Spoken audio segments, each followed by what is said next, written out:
non en termes du nombre de fusils dont disposent ses partisans.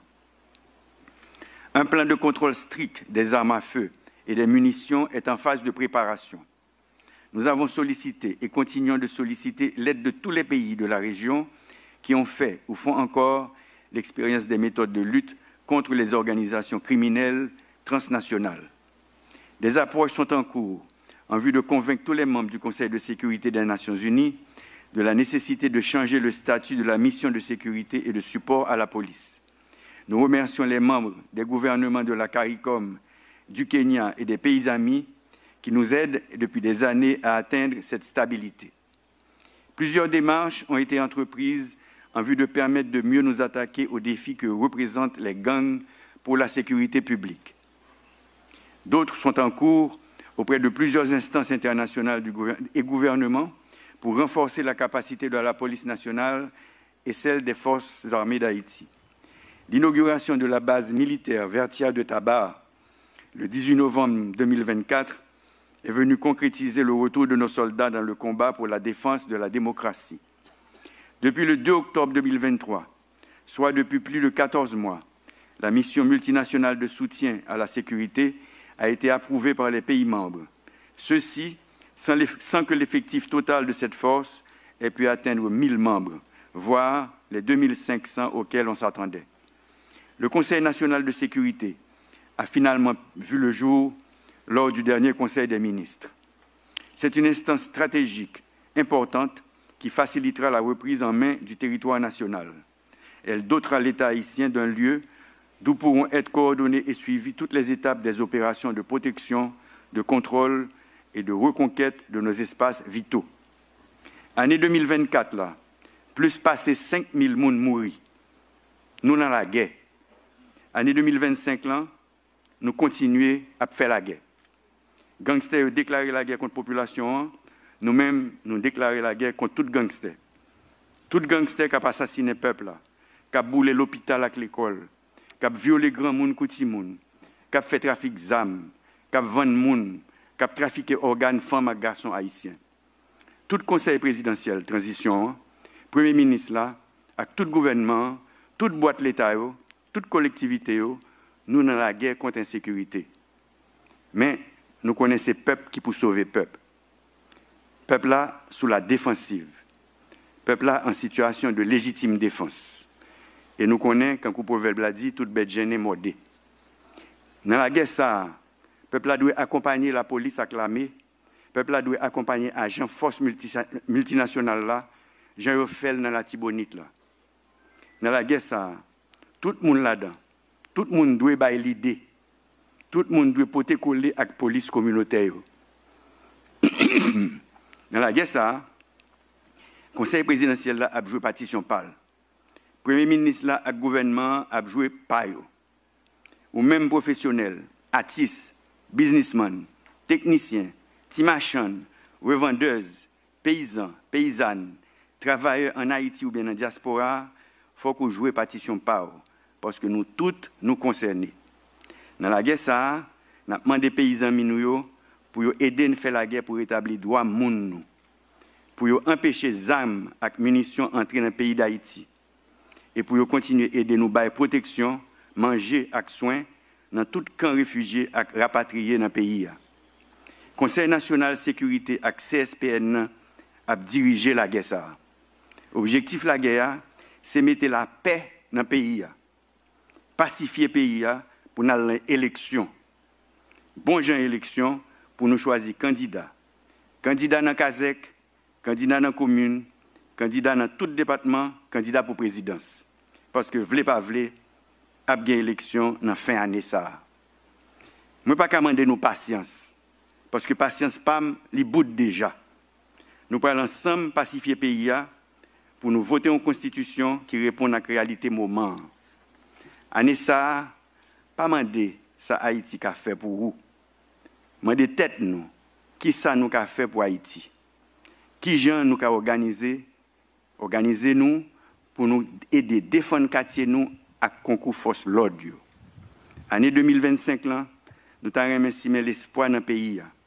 Montrer que nos services population, par exemple bon comportement, fait nous rejoindre dignité nous et fierté nous. Année 2025, là, nous pourrons travailler contre les assassins qui ont tué le peuple.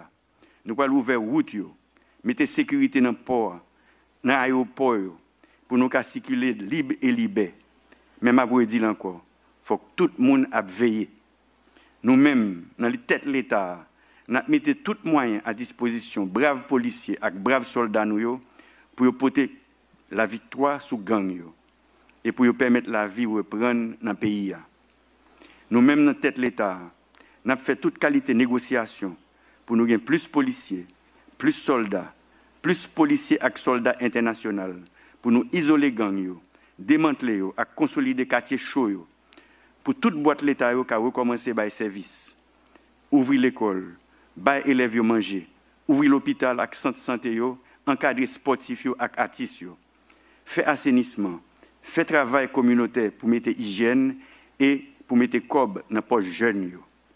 Nous-mêmes, dans la tête de l'État, nous avons fait toute qualité de négociation pour nous joindre assistance humanitaire et sécurité tout partout sur la terre. C'est pour bien la population et notre travail. Nous avons demandé tous les patriotes dans la diaspora pour aider nous à faire ça. Nous avons demandé tous les médias pour entrer dans la guerre. Nous avons demandé nous-mêmes journalistes qui sont victimes tout le temps pour ne pas relayer les messages bandits qui ont terrorisé la population. Année 2025, c'est bicentenaire dette indépendance.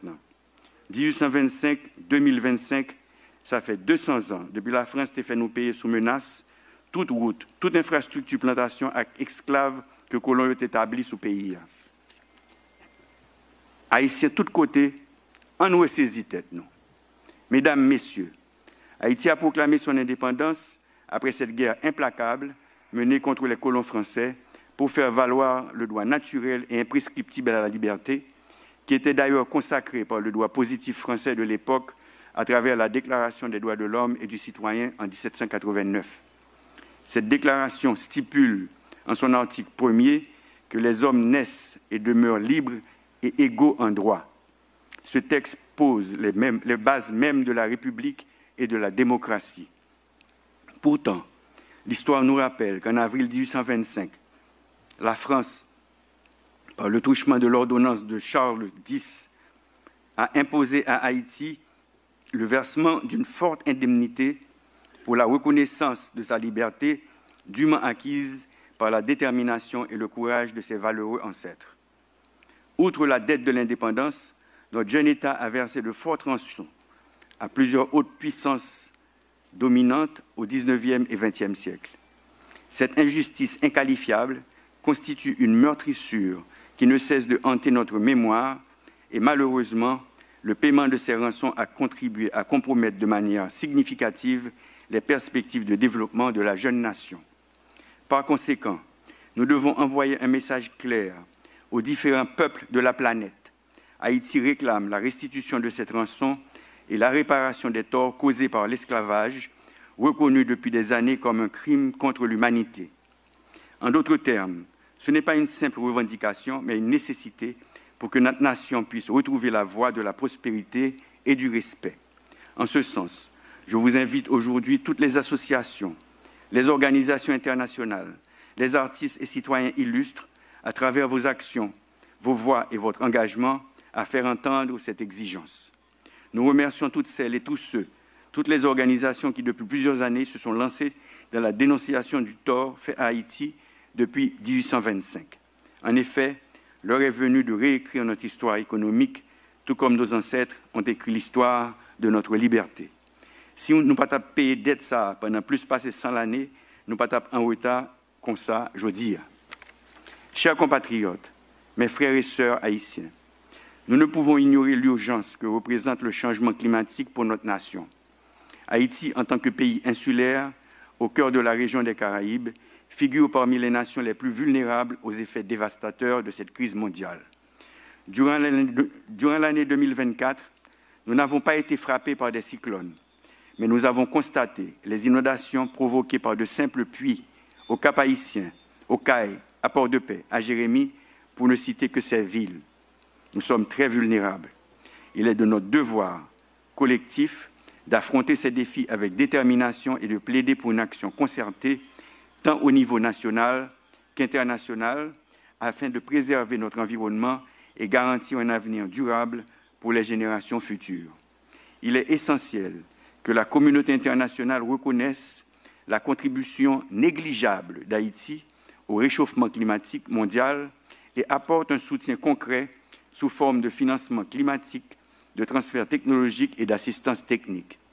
Le changement climatique ne constitue pas seulement une crise environnementale pour Haïti, il s'agit d'une menace existentielle qui appelle une réponse collective, immédiate et concertée afin de préserver les ressources, la biodiversité, de protéger les communautés et assurer un avenir durable pour les générations futures. Mes frères et sœurs, enfin de cette terre bénie qu'est Haïti, notre pays traverse des épreuves sans précédent, mais je suis convaincu que c'est dans l'unité et la solidarité que nous trouverons la force de surmonter ces défis. Aujourd'hui, plus que jamais, nous devons mettre de côté nos divergences pour bâtir ensemble l'avenir d'Haïti. Inspirons-nous de nos ancêtres qui ont malgré tout fait preuve d'une résilience exemplaire pour obtenir notre indépendance. C'est en unissant nos forces que nous pourrons réaliser ce que beaucoup croyaient impossible. Ensemble, nous choisirons la voie de la paix, de la prospérité et de la dignité. Que ce grand jour nous inspire à bâtir un pays où règne la justice, l'équité et la dignité pour toutes ses filles et tous ses fils.